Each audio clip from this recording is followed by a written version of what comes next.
So, and indeed we are facing east, as you can see on the compass. So this is really old, and that now you would see in contemporary cemeteries that they have stones that face any direction now. Yeah, very interesting. So I like to look for the older imagery before the iconography that included the urns and the weeping willows, because I just love to capture those old Puritan images, especially of the skulls, and they're harder to find. I can find cherubs more often than I can find the actual skulls. So hopefully we're going to find some skulls today, right, Mike? Hopefully. I think they're down the other end. Okay. So we'll just go row by row, and I'm going to try not to walk between the headstones and the footstones. It's amazing how many footstones still remain here. So I'm just going to go this way. So we're kind of walking between grave sites on our left and grave sites on our right. I'm going to try not to trample over people's graves, even though by this time I'm sure they don't mind, but it's out of respect. Right, Mike? Yeah. So here you can see an example. This stone carver looks like they had a lot of work, because I see the same image repeated. This is nice because it has a heart.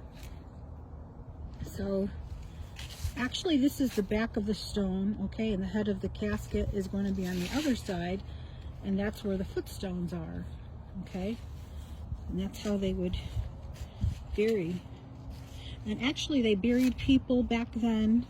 Mostly the headstones are representing people that had money, because if you didn't have money, then unfortunately you weren't able to purchase these stones. That might be his phone call. This is an interesting, oh, I haven't seen a headstone like this. That's a very interesting face, and I've never seen anything like it. In memory of Mrs. Violet, wife of Mr. Elijah Tucker, who departed this life April 16th, 1807, in the 69th year of her age. And then it says, "Weep not for me, dry up your tears. I must lie here till Christ appears." Very nice, and I like the scalloped edge here too. This is pretty. Okay, so see a lot of examples of the urns. And I was surprised that cherub's head was really from the 1800s, because they really favored the non-cherub and non-skull imagery in the 1700s. But this was the 1800s. And here's another similar stone. It's got to be the same carver. And unfortunately, the stone carvers really didn't sign anything. So often, I mean, we don't know who carved these, although the Historical Society that maintains this may have on record the names of some of the carvers. That's a similar carving to the one that we just looked at. Yeah, it's similar to the ones we casted already, too. Well, I actually never saw one like that has like a full mouth. I've never seen that before. Very interesting. Wow. See, this is this is the same carver. You can see by the face, it's just very similar to the ones that we've seen. This is a rather small cemetery. Oh, look at this. This is great. I might want to get that face today. Mike's working on conditioning the clay right now. In memory of Mrs. Patty, wife of Mr. John Alcott, who died April 5th, 1790, in the 28th year of her age.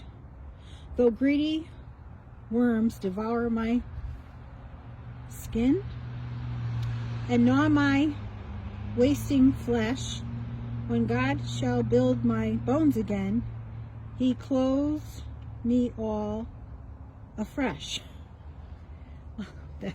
Gross. Yeah, I really especially like these, and I like these they're almost like infinity spirals, and then there's some beautiful carvings down the side, and this is an amazing representation, and it's in good shape. There's a lot of detail showing up still. It's in good shape. Gorgeous. So I really think that I'm going to come and get this impression to memorialize that, and well, keep it, the image for future generations to enjoy. It's really, it's been They're carved. usually not raised. Yeah, it's It's really. usually not raised, There's one right there behind it that's similar. right? But it's not raised. This one's raised. Yeah, I know what you mean. And this one is also raised, sacred to the memory of Caleb Alcott, who died May 15th, 1801, 37th year of his age. And they all have some epitaphs, and I can't quite make that one out. Wow. I'm hoping that we find the elusive skull. I see a lot of cherub heads, but not a lot of skulls. Now, I don't know if these were footstones, but I would say not, because